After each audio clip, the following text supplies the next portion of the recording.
ایک شخص نے حضرت موسیٰ علیہ السلام سے عرض کی کہ مجھے جانوروں کی زبانیں سکھائیں، تو حضرت موسیٰ علیہ السلام نے جب سکھائی تو پھر اسے بہت نقصان اٹھانا پڑا۔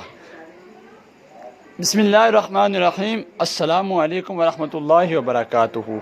ایک شخص نے حضرت موسیٰ علیہ السلام سے درخواست کی کہ مجھے جانوروں کی زبان سکھا دیں، عین ممکن ہے کہ ان کی باتوں سے مجھے کس قدر عبرت حاصل ہو، کیونکہ انسانوں کی باتیں تو ان کے اپنے ہی مفاد کے گرد گھومتی ہیں، عین ممکن ہے کہ جانور محض آخرت کے بارے میں بات کرتے ہوں۔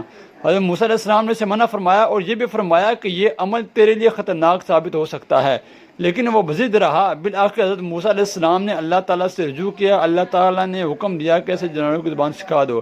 اس کے باوجود حضرت موسیٰ علیہ السلام نے شخص کو سمجھایا کہ اپنے ضد سے باز آ جاؤ وگرنہ نقصان اٹھاؤ گے، لیکن وہ شخص نہ مانا۔ بالآخر حضرت موسیٰ علیہ السلام نے اسے مرغ اور کتے کی بولی سکھا دی۔ انہوں نے اس شخص سے فرمایا کہ اللہ تعالیٰ نے مجھے محض اتنی ہی اجازت فراہم کی ہے۔ اگلے روز وہ آزمانے کی خاطر گھر کے دروازے پر آن کھڑا ہوا۔ اس کی خادمہ نے اندر سے دسترخوان اٹھایا اور اسے باہر گلی میں جھاڑا۔ اس میں سے بچہ کچا روٹی کا ایک ٹکڑا زمین پر آن گرا۔ فوراً مرغ اس ٹکڑے کی جانب پکا اور کھا گیا۔ کتے نے کہا کہ تم نے زیادتی کی ہے، تم تو مٹی میں گرے ہوئے دانے بھی تراش کر سکتے ہو، لیکن میں ایسا نہیں کر سکتا۔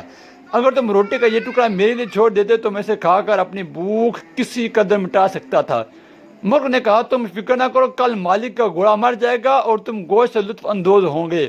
اس شخص نے مرغ کی یہ بات سن کر فوراً گھوڑا بھیج دیا اور مرغ کو کتے کے سامنے شرمندہ ہونا پڑا۔ اگلے روز مرغ نے پھر روٹی کا ٹکڑا ہضم کر لیا اور کتے نے پھر شکوہ کیا، اور دونوں کے درمیان ایک مرتبہ پھر گفتگو کا آغاز ہوا۔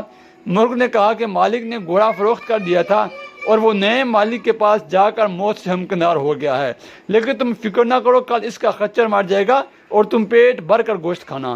اس شخص نے خچر بھی فوراً بیچ دیا۔ تیسرے روز دونوں جانوروں میں ایک مرتبہ پھر گفتگو ہوئی۔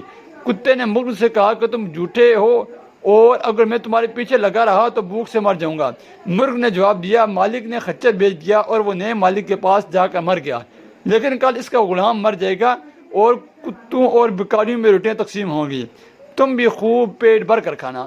اس شخص نے فوراً غلام کو بیچ دیا اور اس مرتبہ بھی نقصان سے محفوظ رہا۔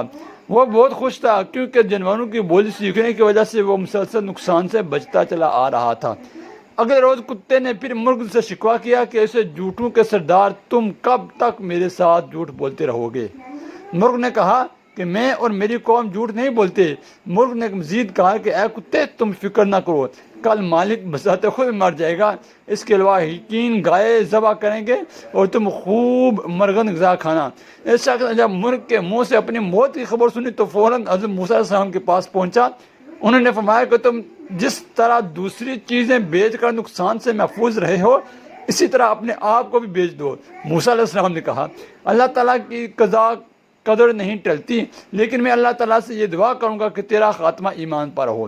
اس دوران اس شخص کی طبیعت بگڑ گئی اور اس نزع کی کیفیت طاری ہو گئی۔ حضرت موسیٰ علیہ السلام نے اللہ تعالیٰ سے دعا کی کہ یا اللہ اس گناہگار کی خطا معاف کر دے۔ حضرت موسیٰ علیہ السلام کی دعا پر اللہ تعالیٰ نے فرمایا کہ ہم نے اسے ایمان عطا کیا، اگر تم چاہو تو ہم اسے دوبارہ زندگی عطا کر دیں، بلکہ مردوں کی زندگی عطا کر دیں۔ حضرت موسیٰ علیہ السلام نے عرض کیا یا اللہ یہ دنیا تو فانی ہے، اگر یہ تیرے حکم سے زندہ بھی ہو گیا تو پھر مرے گا، اس لیے تو